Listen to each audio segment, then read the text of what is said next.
balasubas at katarantaduhang pahayag at magkaroon ng attack dog sa katauhan nila Trillanes. Yan ang malinaw na ginagawa ngayon ni Marcos. Pero may katapusan yan. Hindi man forever po yan, mga kababayan. There will always be a time for the people to stand up collectively at palalayasin ito. Si Marcos Jr. at ang kanyang gobyerno sa kapangyarihan ng taong bayan sa mapayapang pamamaraan pero kolektibo at sama-samang kumikilos. At yan din po ang mangyayari sa Palingkera Queen at tagapagtahol niya na si Aling Claire Marites Castro at ito kay Sunny the Big Joke Trillanes. Hahatulan sila ng paghuhukom ng mga mamamayang Pilipino na pilit nilang pinagtataksilan sa patuloy na pagtatabon-tabon at paglilihis ng katotohanan mula sa totoong kriminal na pananagutan nila Marcos at Romualdez bilang mga masterminds sa pagpapatupad ng organisado, sistematiko at malawakang pandarambong at pagnanakaw sa kaban ng bayan. Sa nagaganap na malawakan at organisado, sistematikong korupsyon at pandarambong na ang itinuturo ay ang Commander-in-Chief mismong involved bilang presidente si Marcos Jr. at ang kanyang pinsan na si Romualdez at ang kanilang sindikato na binuo na ibinulgar ni Ginong Saldico, hindi na nga kayo nakakatulong para ipagtanggol ang mga mamamayan. Mabuti na lang din kung manahimik na lang kayo kaysa naman magpagamit kayo, Armed Forces of the Philippines, para gawin po kayong parang apologist o tagapagtanggol at tagapagsalita ni Marcos. Mayroon naman siyang Palingkera Queen na tagapagtahol niya na si Aling Claire Marites Castro.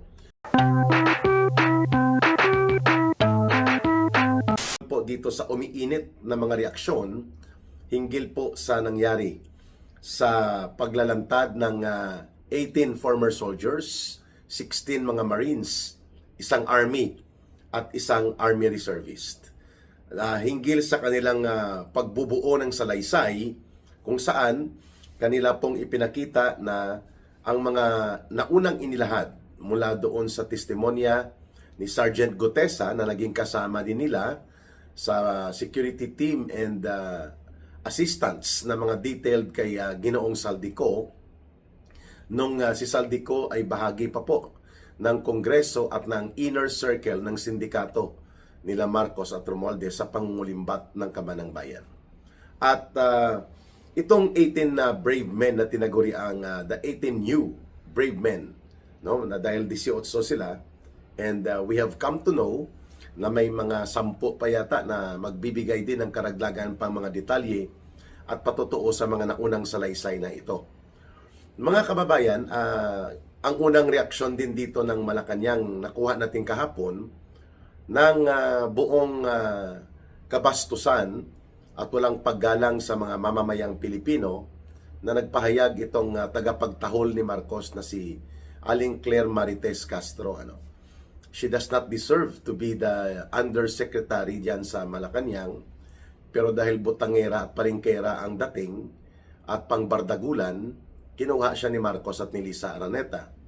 Ang purpose niya para lang talaga manghataw at mangatake, hindi para magpaliwanag at magbigay ng tamang komunikasyon in behalf of the office of the President. No?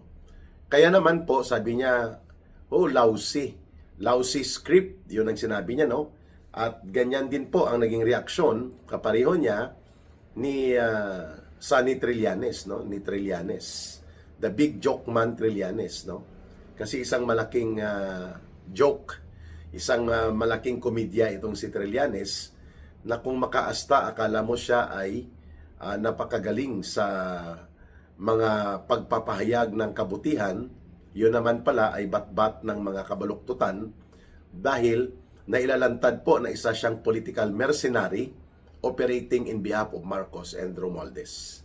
Pag sinabi pong political mercenary, ikaw po ay binabayaran for hire para magsagawa ng mga pag-atake sa political opponents ng iyong principal. And for that matter, nakita naman po natin kung paano siya umakto. Itong si The Big Joke Trillanes, mga kababayan. So, tumutugma po ang pahayag ng Malacanang, no, ni Aling Claire Marites Castro at nitong ni Sunny The Big Joke Trillanes, no. script daw lousy.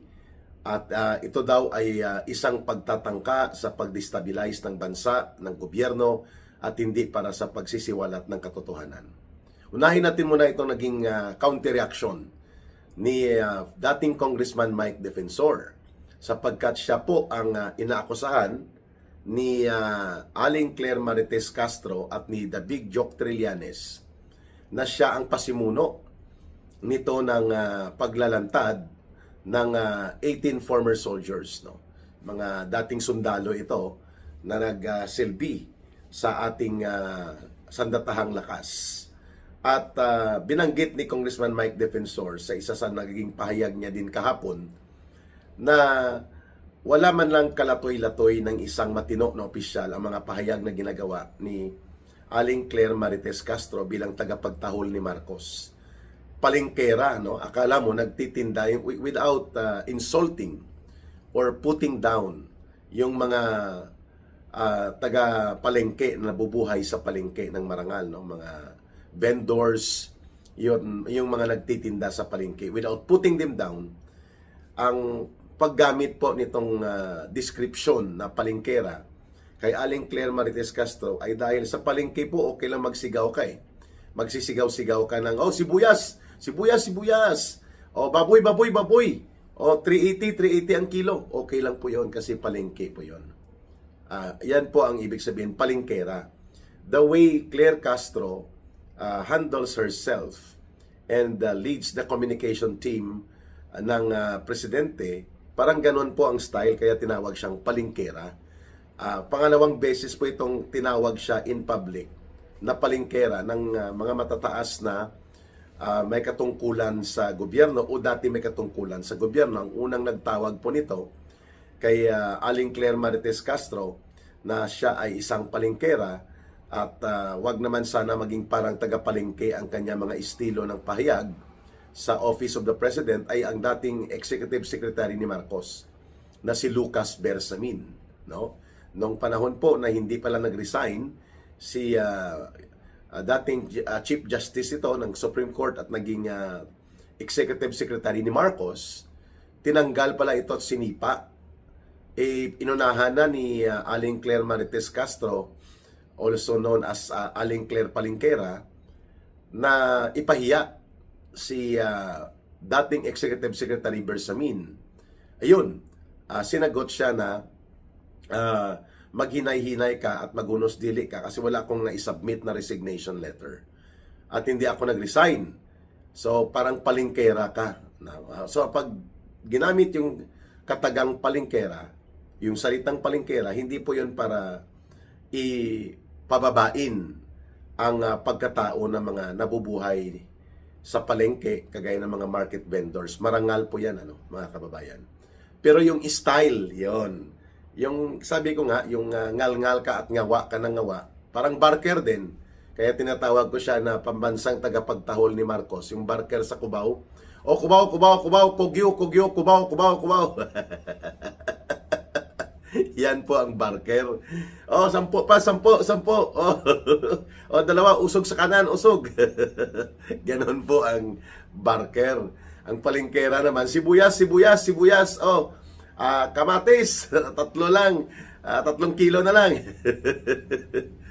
Pangalawang tumawag kay Aling Claire Marites Castro, itong si Congressman Mike Defensor. Tinawag din siyang palengkera sapagkat ininsulto ni Aling Claire Marites Castro, the palengkera queen ng Malacanang, at ni Sunny, the Big Joke Trillanes, ang paglalantad na ginawa at pagbubuwis ng kanilang buhay o pagtataya ng kanilang buhay rather nitong mga dating sundalo ng Philippine Marines ito at Philippine Army at Army Reservists.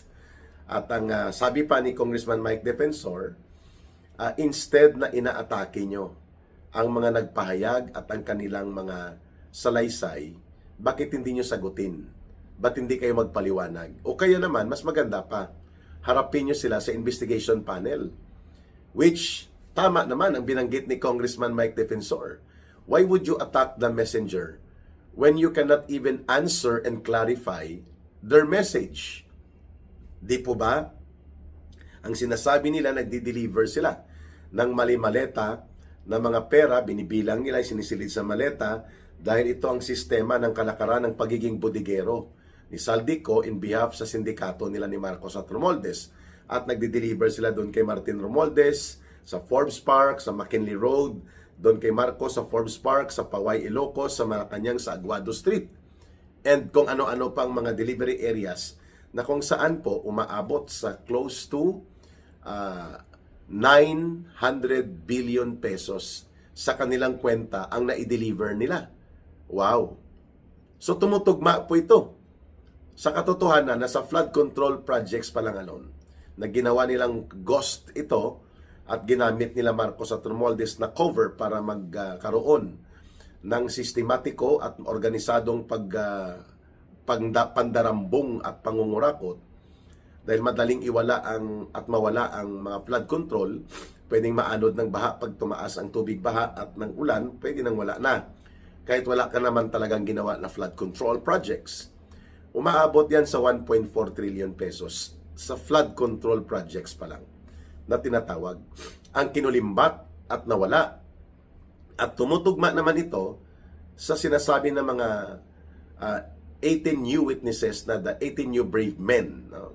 Ang 18 matatapang na mga Ginoo na nanindigan ngayon para sa pagsisiwalat ng katotohanan para mapukaw ang mga mamamayan at ang ating gobyerno mismo ay magkaroon ng kaliwanagan kung sino talaga ang punong salaring kriminal o masterminds. Okay? So, ang isa pang challenge ni Congressman Mike Defensor kay Aling Claire da Palinquera Queen of Malacanang ay bakit hindi ka humarap sa investigasyon ng boss mo, si Marcos, at ang mga nasasangkot na ito at subukan yung banggain o kontrahin ang mga testimonya at salaysay na ito batay sa isang investigasyon like Senate Blue Ribbon Committee o kaya ay sa Kongreso, no? Na kung saan pwedeng mabuksan ang forum na ito o kaya sa panel ng ombudsman. Why not do that, mga kababayan? So malinaw na ang nais na counter message dito ni Congressman Mike Defensor, maliban sa wala ng sense of professionalism, itong si Palinquera Queen, Aling Claire Damarites Castro, dami niya ng pangalan na. May tagapagtahol, the barker pa minsan ang tawag sa kanya. Itong si Sunny Boy Trillanes at si Aling Claire Marites Castro, nagsanib puwersa na. No, pareho po ang kanilang atake. Lousy daw ang script, pasimuno daw nito si Congressman Mike Defensor at ito daw ay may layunin na mag-destabilize. At hindi naman daw totoo ang mga ito. So, ano ang totoo? Ang simpleng alibay at mga pagwawalang bahala at ang pagtatabon-tabon na ginagawa ninyo o ang detalyado na salaysay na tumutugma sa mga pangyayari, sa mga naunang nailahad na mga salaysay like ang mga naunang inihayag nila Diskaya na pilit pinatahimik sa Senate Blue Ribbon Committee ni Ping Lacson. At sa ICI, hindi na rin sila binigyan ng pagkakataon pa na magkaroon ng malinaw na pagpapahayag. Ano ang sinasabi ninyong hindi tumutugma sa katotohanan? Ito nga ang nilalaman ng naging salaysay noon ni Sergeant Gutesa na nagpapatotoo na talagang bulto-bultuhang maleta, equivalent sa tuni-tuniladang salapi na kinulimbat at ninakaw, ang pinadeliver ni Saldico kina Marcos at Romualdez at sa iba pa. Ito rin ang sinasabi, hindi lamang nila Diskaya, nila Gutesa, kundi ito rin ang binabanggit mismo ni Ginoong Saldico sa kanyang video revelations. Ganon din po, ito rin ang inihayag nila Yusek Adrian Bersamin na kung bakit siya lumapit kay Congressman Leandro Libeste. Ito din po ang inihayag sa mga files ni dating Undersecretary Cabral bago ito nawala o naging isang bangkay, at pati na po sa mga naglantad pa kagaya po ni Yusek Bernardo, na isa din sa mga bagman operator sa DPWH na hawak ni dating DPWH Secretary itong Kulukoy na si Bunuan. Lahat ng mga binabanggit nitong 18 new witnesses, yung 18 matatapang at maginoong mga nagsalaysay na ito na dating mga sundalo, tumutugma sa naunang mga salaysay. Yun ang punto ni Congressman Mike Defensor. Regardless kung tumulong man o hindi sina Congressman Mike Defensor, that's not the point. That's no longer important kung sinong tumulong para maglantad ng kanilang salaysay ito mga 18 new witnesses. O bakit nyo binibigyan ng malisyusong atake? Halimbawa, may mga pahayag pa si Trillanes at si Aling Claire Martes Castro na na-trace na daw nila ang mga sasakyan na ginamit ay mga sasakyan na nakarehistro, ang isa sa pamilya ni Congressman Mike Defensor. So what? Kung nakarehistro. So what kung sasakyan yun na konektado kay Congressman Mike Defensor? Ano ngayon? Will that diminish? Will that eliminate the weight of the testimony ng mga new 18 witnesses? Hindi. Sapagkat hindi nyo sinasagot ang punto at mayor na layunin kung bakit may salaysay sila. The message was very clear. Their messages were clear.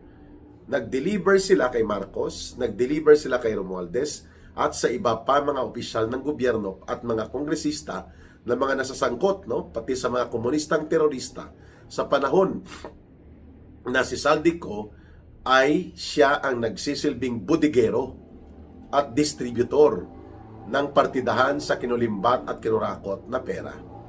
And these are facts na na-establish hindi lamang ng 18 witnesses na ito, kundi even doon sa iba pang nagsalaysay na nabanggit ko kanina. So, ibig sabihin nito mga kababayan, ang reaksyon na ipinakita ng Malacanang sa pamamagitan ng kanilang palengkera queen ng Malacanang na hindi na lang simpleng tagapagtahol, kundi pati na ang big joke political mercenary nila na si Trillanes tumutugma ngayon sa approach nila na ignore, counter-attack, and then blame. Yun ang kanilang taktika. Ibaliwala nila, hindi nila sasagutin ang totoong mensahe dahil wala naman silang maisagot sa katotohanan ng mga revelation of facts and information.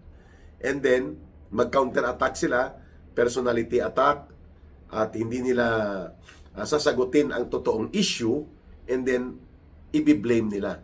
Kaya yun ang counter-attack, shift the blame, and create another narrative para hilain ang atensyon ng tao doon sa main issue kung bakit may mga salaysay na lumalabas kagaya nito. Mabuti na lang po, matalas din po ang pag-iisip nito ni Congressman Mike Defensor at sinagot ng direkta. Hindi ito kapareho ng sinasabi ninyong peke na testimonya noon sa Senado, yung Ador Mawanay case na later on nag-retract siya dahil ginamit siya daw ng ISAF o ng Intelligence Service of the Armed Forces of the Philippines at nila First Gentleman Mike Arroyo tungkol sa atake noon kay Senator Ping Lacson. That was 25 years ago or 23 years ago pa. Sabi ni Congressman Mike Defensor, hindi ito kapareho doon. Ito direkta ang kaalaman batay sa direktang partisipasyon sa operations ng sindikato, partikular sa pag-distribute nila at pag-safekeep at pagbodega hanggang sa makaabot at may deliver nila ang partida ng bilyon-bilyon na mga pera na ninakaw mula sa kabanang bayan at pinalusot kunwari na may flood control projects at iba pang mga kalokohan at katarantaduhan sa mga proyekto ng gobyerno na pinagkakitaan dahil yun po ang ipinag-utos ni Marcos at Romualdez kay Saldico. Ayon sa mga salaysay mismo ni Saldico, hindi niya magagawa yun. Totoo naman na siya ang magmaniobra for almost close to 1 trillion pesos. Close to 1 trillion pesos, tumataginting na 1 trillion pesos halos ang dinorobo at pinartida hindi kakayanan ni Saldico yun, magagawa niya na siya lang. At ang mga pagkakataon ay tumutugma naman sa kanyang pagpapaliwanag dahil ito ay ginamit sa impeachment ni Vice President Sara Duterte para gamitin sa panunuhol. Dahil nga binulgar na rin mismo ni Congressman Toby Chanco na ang asawa ni Congressman Toby Chanco mismo ay magpinsan yan sa kay Marcos Jr. at kina Romualdez. Kasi Romualdez ang napangasawa ni Congressman Toby Chanco. Close yan sila. Binabanggit ni Congressman Toby Chanco na si Martin Romualdez ang pasimuno ng katarantaduhan sa budget. Pero syempre, short kapos yun. Hindi naman gagawin ni Romualdez yun na siya lang. May basbas at may konsente at may pakikipagkuntsabahan yon kay Marcos. Yun ang hindi lang dinugtong ni Congressman Toby Chanco. Pero binanggit niya na may nagkaroon ng panunuhol ng mga 209 billion pesos ang ginamit na pondo in the disguise na mayroon pong FLR for later release. Kasi wala pang budget noon, January sila nag-operate hanggang unang linggo ng Pebrero last year para suhulan ang mga buaya na mga kongresista na pipirma doon sa binaloktot at binulok na impeachment complaint nila laban kay Sara Duterte, which eventually was dismissed as basura by the Supreme Court at hindi pinatulan ng Senado. Yan po ay tumutugma dito kung bakit nag-move ng napakalaking mga pera during those months, pati po sa eleksyon sa 2025 May, mga kababayan. Ginamit din po ito upang subukang i-manipulate ang elections at ang kampanya gamit ang pinagnakawan na pera, mga pera na kinurakot at kinulimbat mula sa kaban ng bayan. Ito rin po mga panahon ng deliveries. Kaya tama po ang binabanggit ni Congressman Mike Defensor at ng iba pang mga sektor ngayon na nananawagan sa Senate Blue Ribbon Committee na i-extend at i-expand ang investigasyon dahil mayroong mga buhay na witnesses na magpapatotoo, including po itong nag-leak na Adrian Bersamin files na itinuturo din po ito na bagman runner ni Marcos at tagasalo ng mga deliveries at ng iba pang mga personalidad na ngayon, pati ang Cabral files ay dapat mabuksan na rin na mayroong hawak din si Congressman Leandro Leveste. Subalit, instead na yan ang gawin at harapin ang katotohanan, si Marcos po inutusan niya ang kanyang mga attack dogs. Itong palingkera queen ng Malacanang na kanyang tagapagtahol at itong kanilang favorite, the Big Joke Trillanes for political mercenary operations na bumira at umatake, hindi para magpaliwanag at harapin ang katotohanan. Duwag. Mga duwag po ito, kagaya ni Marcos at ni Romualdez, mga duwag nagtatago sa palda ng kanyang tagapagtahol at palingkera queen na siyang humarap para magkaroon ng balasubas at katarantaduhang pahayag at magkaroon ng attack dog sa katauhan nila Trillanes. Yan ang malinaw na ginagawa ngayon ni Marcos. Pero may katapusan yan. Hindi man forever po yan, mga kababayan. There will always be a time for the people to stand up collectively at palalayasin ito, si Marcos Jr. at ang kanyang gobyerno sa kapangyarihan ng taong bayan sa mapayapang pamamaraan pero kolektibo at sama-samang kumikilos. At yan din po ang mangyayari sa palingkera queen at tagapagtahol niya na si Aling Claire Marites Castro at ito kay Sunny the Big Joke Trillanes. Hahatulan sila ng paghuhukom ng mga mamamayang Pilipino na pilit nilang pinagtataksilan sa patuloy na pagtatabon-tabon at paglilihis ng katotohanan mula sa totoong kriminal na pananagutan nila Marcos at Romualdez bilang mga masterminds sa pagpapatupad ng organisado, sistematiko at malawakang pandarambong at pagnanakaw sa kaban ng bayan.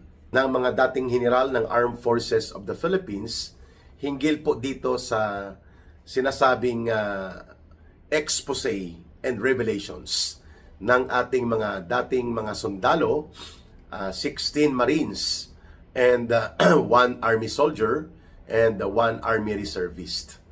Ito sila po ay nagsilbing mga security teams sa ilalim po ni Ginoong Saldico nang siya ay bahagi pa ng Kongreso and he was still operating actively inside the plunder and corruption syndicate ni Marcos at nila Romualdez. Nagpahayag po ng reaksyon at ng kanilang posisyon itong dalawang retired two-star generals ng Armed Forces of the Philippines.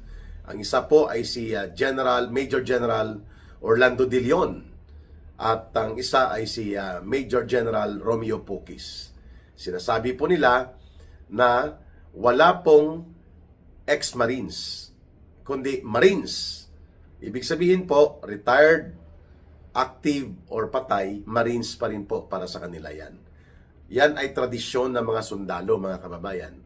At ipinaliwanag nila, mga kababayan, na hindi po pwede na ang mga pagsisiwalat na ito ay basta-basta na lamang po iniinsultuhin, babastusin, at ipagwalang bahala ng Malacanang, lalo na po ng presidente. Sapagkat ito ay mahalaga at mayroon pong kabuluhan sa paghahanap ng katotohanan ng buong sambayan ng Pilipino, kung saan gusto nilang managot, gusto ng sambayan ng Pilipino na managot ang mga punong salarin at nagpatupad ng organisado at malawakang pangungurakot sa kaban ng bayan. And because of that, itong ating mga retired generals ay mayroon pong pagpuna na nakapost naman ito sa kanilang mga Facebook, mga kababayan, sa kanilang Facebook account. No? Una, pinuna ni General or Major General Romeo Puquis mula sa Philippine Air Force po ito. No? Mataas din po ang ranggo nito, 2-star general po ito. At sinabi niya na hindi po tama na i-dismiss na lamang ng Malacanang o ni Marcos Jr. at nila Romualdez ang ganun pong kabigat, ganun po ka very telling revelations, no? Very direct to the point, sharply, matalas na pinuntuhan po na si Marcos at si Romualdez nagpapadeliver ng mali-maleta at tunito-niladang pera na nagkakahalaga sa billions of pesos. At yan ang binanggit ni Saldico na ngayon ay tumutugma nga sa detalye ng pagpapahayag at pagsasalaysay ng kanilang mga security teams, yung tinaguri ang 18 brave men o yung 18 new witnesses. Pangalawa, binanggit din po ni retired Marine General, 2-star din po ito, Major General Orlando De Leon, na hindi ang pagtalikod sa pananagutan ang dapat na maging postura at pagsagot dito ng Commander-in-Chief, who is Marcos, by virtue of his being the President. Hindi po pwede na si Marcos ay magsawalang bahala at ipagkibit-balikat na lamang po ang ganitong uri ng seryoso na mga pahayag, as if dinadownplay niya at sinasabi niya na waliwala ito. Samantalang itinuturo po siya nitong mga sundalo na naging bahagi po sa tinawag na delivery boys sa mali-maleta at tunito-niladang pera na kinulimbat, kinurakot at dinurobo mula doon sa pundo ng mamamayan, mula doon po sa mga tinawag na ghost projects, na karamihan po mga flood control projects ito. So, maganda po at mayroong naninindigan ng mga retired generals, no? Kagaya po nitong pagpapahayag na ginawa nila Major General Romeo Puquis and Major General Orlando De Leon. Tatlong bagay po kaagad ang nakita natin sa gusto nilang i-deliver. That the President and those accused dito sa mga salaysay ng 18 bagong testigo na mga dating sundalo ito na naglingkod sa ating sandatahang lakas at mayroong direktang partisipasyon at naging kaalaman hinggil sa kung paano po naging karumal-dumal ang sindikato nila Marcos at Romualdez at ng kanilang mga kasamahan, kailangan pong sagutin ito at ipahayag ang pananagutan doon sa mga inaakusa. Hindi po sasabihin ng mga sinungaling, lousy script, binayaran, ginamit ng political interest groups at kung sino-sino pa na mga itinuturo. Ito po yung taktika na shifting the blame and then counter-attack and changing the narrative. Binabago nila ang mensahe, hindi nila ina-address ang direktang mensahe at inililipat nila ang mga pagbubunton ng sisi doon sa mga, sabi nila, ginagamit lang itong 18 witnesses. Regardless kung sino po ang tumulong sa kanila, kung si Congressman Mike Defensor man yan, si Attorney Livy Baligod, o sino mang mga bahagi ng lipunang Pilipino, o sino mang sektor, hindi po yon mahalaga. Ang mahalaga ay ang kanilang mensahe, ang kanilang impormasyon, ang kanilang paglalahad ng kanilang salaysay batay sa direktang kaalaman at batay sa direktang partisipasyon nila. Yan ang pinupuntuhan ngayon ng mga mamamayan. Exactly kung bakit ganyan din po ang pahayag ngayon na inilabas nila Major General Romeo Pukis at Major General Orlando de Leon, na dapat may mananagot, dapat may kahahantungan na hustisya ang kanilang pagsasalaysay na ito ng mga 18 new witnesses na ito. Pangalawa, sa pinuntuhan po nitong dalawang retired generals, ang Armed Forces of the Philippines ay dapat hindi po maghugas kamay at magbalat sibuyas. Na parang sinasabi nila, wala kaming kinalaman dyan sa kanila. Matagal ng mga wala sa serbisyo yan at hindi namin yan sila kinokonsente sa kung ano man ang mga naging pahayag nila. Well, hindi naman ninyo kailangang konsentihin, pero hindi nyo rin kailangang siraan. Di po ba? Sapagkat hindi naman kayo ang pinatungkulan ng kanilang salaysay at mga pagbubunyag. O bakit kayo nagre-react? Kasi todo reaction po ang pamunuan ng Philippine Navy, kung saan ito po ay branch of service sa ilalim ng Armed Forces of the Philippines na siyang nakakasakop sa Marines. Pag sinabi kasing Marines, hindi po sila hiwalay na unit or branch of service. Rather, sila ay unit under the branch of service ng Philippine Navy sa ilalim ng Armed Forces of the Philippines.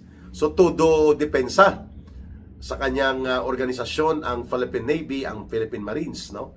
Hindi naman kayo ang pinatungkulan ng mga revelations na yon. At bakit kayo kailangan pagsabihin nyo may mga nagkaroon dyan ng dishonorable discharge, mga retired yan, at ang iba dyan ay hindi naman maganda ang service record. You don't need to do that. Sabi nitong dalawang retired major generals, no?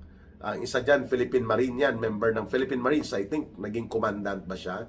Basta mataas ang inabot niya na katungkulan sa Philippine Marines.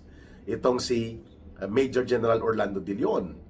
You don't have to make those statements, Philippine Navy, just because you want to please Marcos. Yun po ang tinutumbok na punto sa naging pahayag nitong dalawang matataas na ranggo na naging general sa Armed Forces of the Philippines. Bakit kayo makikisawsaw? Wala na nga kayong naitutulong sa pagtindig at pagtanggol o pagtatanggol at paninindigan sa kabutihan ng mga mamamayan patungkol sa nagaganap na malawakan at organisado, sistematikong korupsyon at pandarambong na ang itinuturo ay ang Commander-in-Chief mismong involved bilang presidente, si Marcos Jr. at ang kanyang pinsan na si Romualdez at ang kanilang sindikato na binuo, na ibinulgar ni Ginong Saldico. Hindi na nga kayo nakakatulong para ipagtanggol ang mga mamamayan. Mabuti na lang din kung manahimik na lang kayo kaysa naman magpagamit kayo, Armed Forces of the Philippines, para gawin po kayong parang apologist o tagapagtanggol at tagapagsalita ni Marcos. Mayroon naman siyang Palengkela Queen na tagapagtahol niya na si Aling Claire Marites Castro, at mayroon na rin siyang iba pang makinarya kagaya po ng political mercenary groups nila Trillanes. So ang point dito ng dalawang retired major generals na ito sa AFP, if you cannot protect and serve the people in as far as the interest and concern on the matters of massive corruption, dahil natatakot kayo na maapektuhan ang serbisyo nyo, ang karir nyo, dahil commander-in-chief nyo na ang involved, you better shut up. Kung hindi nyo rin lang kaya na manindigan, kagaya po ng ginawa nitong mga 18 former soldiers ng AFP. 16 ang Marines, isang sundalong Army at isang Army reservist. Yan po ang 18 na naglantad. So may punto itong binanggit ng dalawang retired major generals na if you cannot help and protect the people in the issue concerning corruption and plunder being perpetrated by big-time government politicians and leaders na supposedly ay nagpoprotekta sa gobyerno at sa mamamayan like Marcos and Romualdez, then you better keep out dito sa issue na ito kung hindi nyo rin kayang manindigan ng tama. Yun ang pangalawang punto nila General Pukis at General Orlando de Leon. Pangatlo, na binabanggit nila, challenge nila ngayon ang mga investigating bodies. No? Yung may mga katungkulan sa pag-usisa at pag-imbestiga. Like ombudsman, gumawa ka ng patas at makatotohanang investigasyon batay sa mga salaysay at revelations kasi marami pa ang detalye nito na dapat maimbestigahan. Paano ombudsman? Si Ombudsman Boying Rimulya, when he was the DOJ Secretary, involved din siya sa operations laban kay Pangulong Duterte, illegal operations na humantong sa pagpapadukot, pagpapakidnap at pagpapatapon at pagpapakulong ng illegal kay dating Pangulong Presidente kasabwat ng ICC. Kasi nandun din po sa revelations na ito at sa laysay ng 18 new witnesses na nag-deliver sila ng nagkakahalaga sa $2 million. Meaning, mga 100 million pesos yun para gamitin po sa operations laban kay Pangulong Duterte at involved si dating DOJ Secretary at ngayon ay Ombudsman Boying Rimulya. Pinanawagan din po ng dalawang retired generals na ito na imbestigahan na rin ni Senator Ping Lacson kung totoo namang may bayag at may paninindigan pa siyang natitira. I-open niya, i-extend at i-expand niya ang investigasyon ng Senate Blue Ribbon Committee. Nang sa ganon ay magkaroon po ng pagkakataon na ma-confront, ma-check at magkaroon ng comparison of revelations at titingnan kung nagdudugtong at tumutugma sa pangyayari at sa mga naunang salaysay. The test of the testimony should be on the presentation of the witnesses and the cross-examination or the interpellation sa knowledge nila of related to sa sinasabi nila na alam nila, ginawa nila at naging bahagi sila ng sindikato na operations kung saan during that time bodeguero, banker at distributor ng mga ninanakaw at kinukulimbat na pera mula sa mga proyekto ng gobyerno na pinapatungan nila Marcos at nila Romualdez ng kanilang sindikato, ang kanilang bodeguero banker, si Saldico. So ngayon, ang tanong ng taong bayan, tumutugma po ba ang salaysay at mga pahayag nitong 18 new witnesses sa naging salaysay din mismo ni Ginoong Saldico? Tumutugma din po ba ang naging salaysay nila doon sa naunang naging pahayag na rin mismo ng kanilang kasamahan na si Sergeant Gutesa, na nagdi-deliver talaga sila sa Forbes Park, sa bahay ni Martin Romualdez sa McKinley, at doon sa Forbes Park sa bahay mismo ni Marcos, sa Ilocos, sa Aguado Street, at iba't ibang mga address. Tumutugma ba ito sa naging revelations ngayon ni dating Undersecretary ni Marcos at itinuturong bagman runner niya na si Undersecretary Adrian Bersamin, na nagsasabi siya sa kanyang message exchanges that indeed mayroon silang mga deliveries at tinatanggap na mga mali-maleta, tuni-tunilada ng mga pera para kay Marcos. Ayun po, tama ang punto nitong dalawang retired generals natin, General De Leon and General Pukis, nang binanggit nila that the proper way to go about this is for those who are tasked and mandated by law to conduct investigation upang ito po ay harapin ang katotohanan ng pagbabaliwala, pag-iwas at mga pagsasagawa ng shifting the blame. Ililipat ang bunto ng sisi, mag-counter narrative ng black propaganda, and ibaliwala at maliitin ang bigat ng mga salaysay at testimonya na ito dahil ang nasasangkot si Marcos at si Romualdez. So ngayon, ang challenge ay ICI, lumabas kayo. Sa bagay, isa na lang pong natitira dyan kasi lahat ng miyembro ng ICI nag-resign na. yung chairman na lang yatang makapalang mukha na na nananatili pa sa ICI ni Marcos, no? So, Senate Blue Ribbon Committee, expanded. Ibig sabihin, pwede mag-join ng ibang senators and buksan sa publiko. Let it be the proper forum. May punto po ang ganitong panawagan. Kasi kung wala kayong itinatago, Ping Lacson at Tito Soto, papayagan nyo ito. Kung wala kayong agenda ng pagtatabon-tabon, pagtatakip at paglilihis sa tamang direksyon ng investigasyon, you will open up an expanded and extended Senate Blue Ribbon Committee. Hindi po ito usapin ng oras o usapin ng resources. It is a question of your decision to be objective and to be fair so that the nation and the Filipino people will know the real story of the truth